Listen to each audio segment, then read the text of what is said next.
Y yo creo que esto es una sentencia histórica, le diría, con respecto no solo a declarar la responsabilidad penal de Eduardo Abelardo Britos en el homicidio de Wenceslao Pedernera como autor mediato, que es lo que precisamente tanto el Ministerio Público Fiscal como las querellas nos encargamos de demostrar ante el tribunal su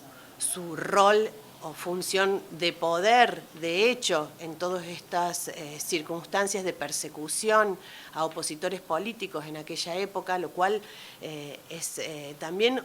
desde mi punto de vista, mostrarle a la sociedad que la justicia argentina se preocupa por dilucidar qué es lo que sucedió en aquellos años oscuros de la dictadura militar y también reparar a las víctimas después de 47 años de sucedidos los hechos. Yo hago una lectura en este sentido de un fallo para mí ejemplar, en el sentido de que no podemos mezclar otras cuestiones coyunturales con lo que hace al meollo de lo que se trató en el juicio, y es que son delitos muy graves, tormentos, privaciones ilegítimas de la libertad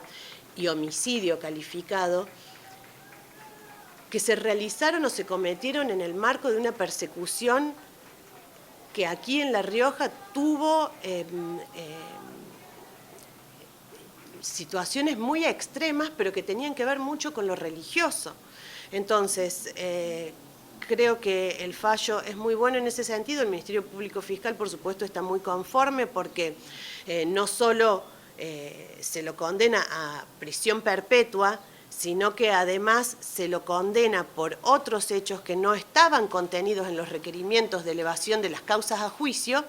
pero que fueron ampliados durante el desarrollo del debate. Es decir, cuando surgieron nuevas víctimas, y esto yo ya lo he venido explicando, a lo largo de este debate oral y público, Fiscalía amplió, es decir, se solicitó condena por otras víctimas que no estaban previamente en el juicio.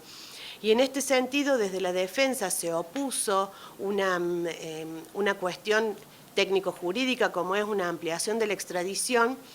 Y en el momento de las réplicas del Ministerio Público Fiscal, a quien represento, explicamos que hay jurisprudencia de la Cámara Federal de Casación Penal que en función de lo que implican los delitos de lesa humanidad estaba absolutamente acorde a derecho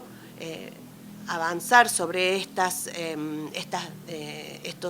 valga la redundancia, hechos contra nuevas víctimas, y por eso termina siendo condenado también. Es decir, que de todo hay un espectro, un universo de víctimas respecto de su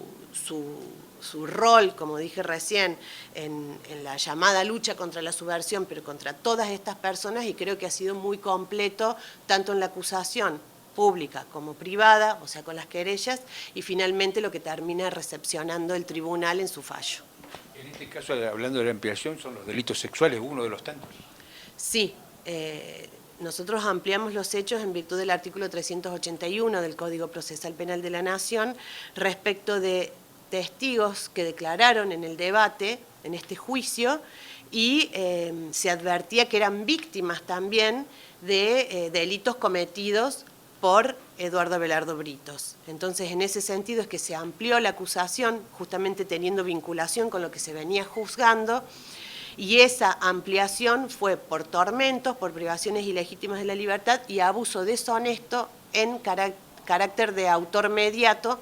que es justamente una de las cuestiones en las que el Ministerio Público Fiscal hizo hincapié para que no se dejaran impunes digamos, toda la gama de delitos que se perpetraron en aquella época. De todas maneras hay que esperar para que vaya a prisión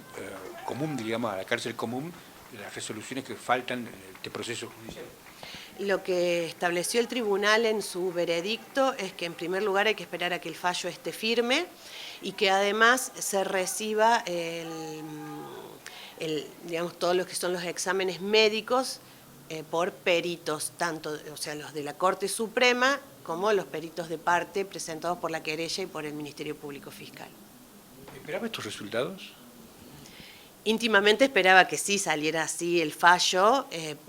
pero bueno, uno siempre tiene en cada uno de los juicios que realiza una expectativa, pero también